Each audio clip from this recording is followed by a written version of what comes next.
Hi, it's Maureen Muldoon, and we are here today with A Course in Miracles 187, the much awaited 187.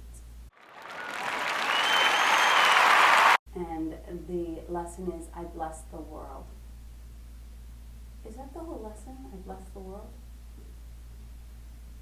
It's not. Cut some part off. I bless the world because I bless myself. That's kind of an important part of it.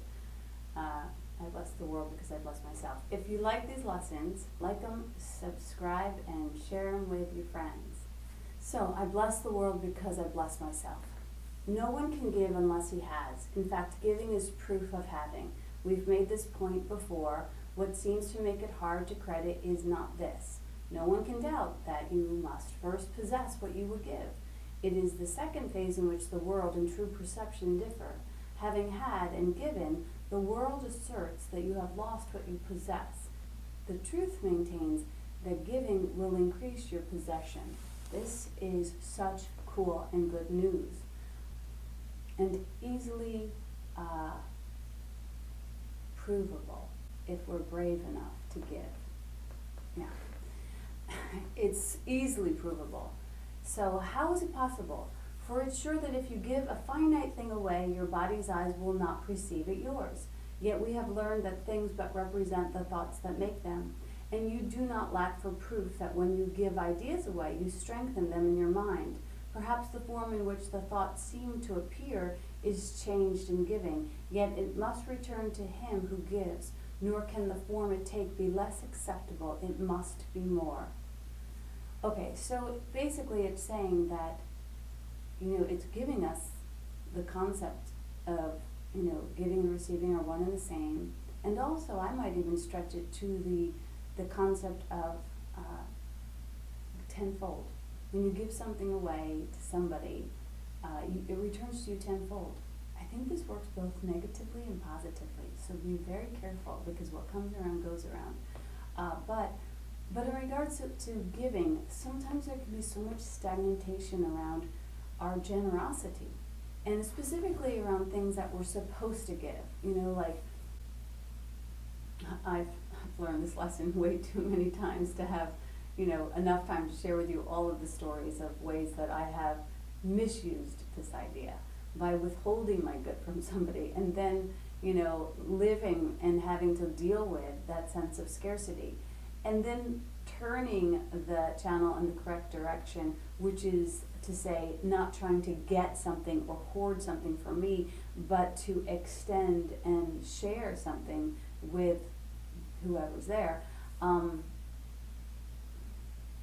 You've had probably 1,000 classrooms in this one too, so we don't have to go too far into the stories that support this theory, but we can just ask the Holy Spirit, draw to my mind the times that this law has worked, where when I'm generous and when I'm unconditional with my love, I feel so peaceful and so taken care of. Okay, at this moment in the video, the audio has changed a little bit because I didn't realize I had my earbuds plugged into my phone. So that's just one of the small, the small ways that prevent me from putting these lessons out, too quickly, because there's so many blippity blops and little things that have to be in alignment in order for me to share these awesome lessons with you, which I love to do, but man, so many little things have to be in alignment. The time to do them, the frame of mind to do them, the technology, having a moment of quiet in my house, not being fudged up by plugging earbuds in the wrong sockets. So forgive me for the pace of peace that I must travel at in order to give you these lessons. But make no bones about it, I love to share these lessons, and I have other places that I share them every day religiously. One of them is Miracles Live 365, and if you want to really invest in, sitting close to the fire, check it out. This isn't a commercial. I'm just telling you the freaking honest truth. So, 3, ideas must first belong to you before you give them. If you are to save the world, you must accept salvation for yourself. But you will not believe that this is done until you see the miracles it brings to everyone you look upon. Herein is the idea of giving clarified and given meaning. Now you can perceive that by your giving is your store increased. That's the truth and the whole truth. Like, you know, every war is based on the illusion of scarcity. Every child that starves to death dies from the illusion of scarcity. We have enough war. We have enough starvation. It would be so wonderful if we were to invest in peace and generosity. What would the world look like? 4, it says, protect all things you value by the act of giving them away, and you are sure that you will never lose them. What you thought you did not have is thereby proven yours. Yet value not its form, for this will change and grow unrecognizable in time, however much you try to keep it safe. No form endures. It is the thought behind the form of things that lives unchangeable. So it's saying form follows consciousness. And as our consciousness continues to grow, the forms of our lives will continue to change. But also, we should hope this for every system and, relationship that we have. Because if things aren't shifting and changing, then they're probably grasping and holding. And when we grasp and hold, it's usually out of fear and control. And so the baby will grow up. And I know we love babies. And it will become a teenager, and the teenager will grow up and become a man, and the marriage will bloom into a love affair, and then it will wither and die. And then it will bloom again, and then it will wither and die. And we're totally accepting of these things from Mother Nature, but we don't allow changes and shifts in the weathers of our relationships. We call those things, scary or bad, but they're not. This is just the natural weather of the world. It changes, it blooms, it freezes, it thaws, it blooms, it freezes, it thaws. So will you, so will I, so will they. And once we make friends with that, it will make it a lot easier for us to not cling to the form. So 5, give gladly. You can only gain thereby. The thoughts remain and grows in strength as it is reinforced by giving. Thoughts extend as they are shared, for they cannot be lost. There is no giver and receiver in the sense the world conceives of them. There is a giver who retains, another who will also give as well. And both must gain in this exchange, for each will have the thought and form most helpful to them. So, when you seem to be the guy with a couple of bucks in your pocket and you give it to somebody who's on the street who seems to have only a cardboard sign, and you think, I've given them something, if you approach that from a hierarchy, you will do damage.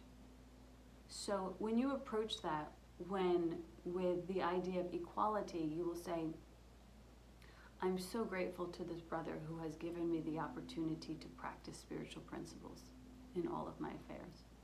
And I'm so grateful that he was my church today, that he was my minister, that he was my gospel, and that I got to actively supply a ritual that recognizes and helps me to recognize that I am so sourced and that he is so sourced. And that is the gospel of abundance, as opposed to the heretic gospel of hero and victim. I'm going to help you because I feel guilty that you don't have the money I have. That's not helpful. Okay, 6. Never forget you give to yourself. Oh, sorry, I missed one line. What he seems to lose is always something he will value less than what will surely be returned to him. Never forget you give but to yourself. Who understands that giving means but laughs at the idea of sacrifice, nor can he fail to recognize the many forms which sacrifice must take. He laughs as well at pain and loss, at sickness and at grief, at poverty, starvation, and at death. He recognizes scarcity remains the one idea that stands behind them all, and in his gentle laughter, they are healed. So, that's what I said, like all wars are based on the illusion of scarcity. There's more than enough here. There's always been more than enough. And this scarcity comes at us from every, it sits on every facet of the diamond. It's like, not only will it say there's not enough in the world, it will say that I'm not enough, it will say this is not enough, it will say time's not enough. It just, this whole thing of it's not enough needs to be eradicated and healed, because there's more than enough. There's more where that came from. That's what I like to say. Illusion recognized must disappear, except not suffering, and you remove the thoughts of suffering. Your blessing lies on everyone who suffers. When you choose to see all things as what it is, the thought of sacrifice gives rise to all the forms that suffering appears to take. And sacrifice is an idea so mad that sanity dismisses it at once. Like, that's crazy. I mean, it's obviously crazy. We don't have a God who, measures out its love to us in thimbles and, coffee cups and, measuring spoons. It's not, we have an abundant God. We live in an abundant world, and it's done unto us as we believe. And so as we believe that, we get to demonstrate that. 8. Never believe that you can sacrifice. There's no place for sacrifice in what has any value. If the thought occurs, its very presence proves that error has arisen and correction must be made. Your blessing will correct it. Given first to you, it now is yours to give as well. No form of sacrifice and suffering can long endure before the face of one who has forgiven and blessed himself. So, when you feel that itch of scarcity, you might say, I've been given 1,000 reasons to gladden myself, and I will not refuse any of them. I will take into consideration all of my blessings and how incredibly I am blessed. And I will look that in the face and know that scarcity is a liar, that I do not entertain. So, the lilies that your brother offers you are laid upon your altar with the ones you offer him beside them. Who could fear to look upon such lovely holiness? The great illusion of the fear of God diminishes to nothing before the purity that you will look on here. Be not afraid to look. The blessedness you will behold will take away all thought form and leave instead the perfect gift, forever there, forever to increase, forever yours, forever given away. So it's saying to us, like, we live in this infinite ebb and flow, and that we live in the experience of infinity. Like, we take it just like the breath. We take it in, we enjoy it, we extend it. We take it in, we enjoy it, we extend it. Like, this is how we're naturally designed. The breath is a perfect example of that.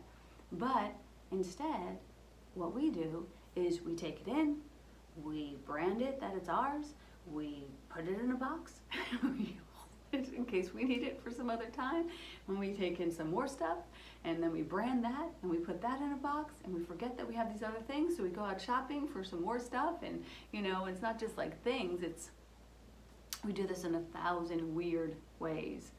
We are a bunch of weirdos when it comes to the illusion of scarcity. It's got us by the short and curlies, man. So we just gotta say, no, this is not the truth about me or about my God. I mean, saying that God is infinite and saying that God's love is infinite are not just pretty words on the page. Like, we get to live into that. There's something very powerful about that. It's like you get to step into your spiritual swagger. You get to demonstrate that by giving. Anywho, now are we one in thought, for fear has gone, and here before the altar to one God, one Father, one Creator, and one thought we stand together as the Son of God, not separate from Him who is our source, not distant from one brother who is part of our one self, whose innocence has joined us all as one. We stand in blessedness and give as we receive. The name of God is on our lips, and as we look within, we see the purity of heaven shine in our reflection of our Father's love. Now are we blessed, and now we bless the world. What we have looked upon, we now extend. What we would see is everywhere. We would behold it shining with the grace of God in everyone.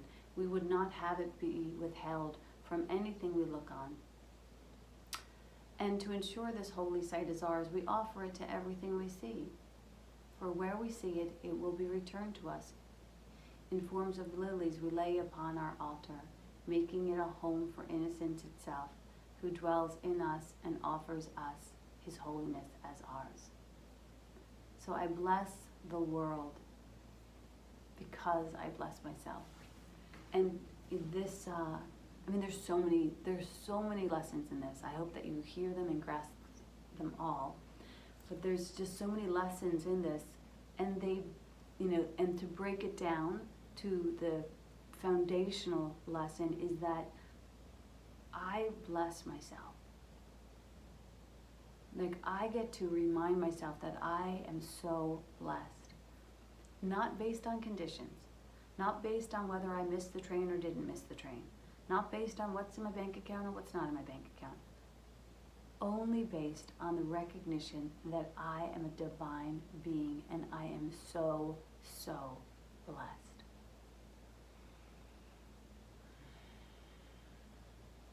This holiness is unconditional. This holiness is the truth of who I am. And from this place of truth, this truth streams from me like the scent streams from the rose.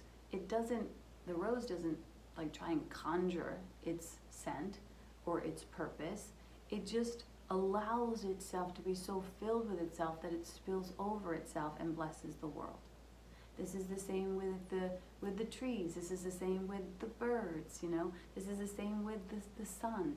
Like, each and every organic aspect of nature recognizes that it is supplied by its divine right, and from that place of spiritual confidence allows itself to extend. And so I bless the world because I bless myself. I am so blessed, and because I am so blessed, it's so easy to bless.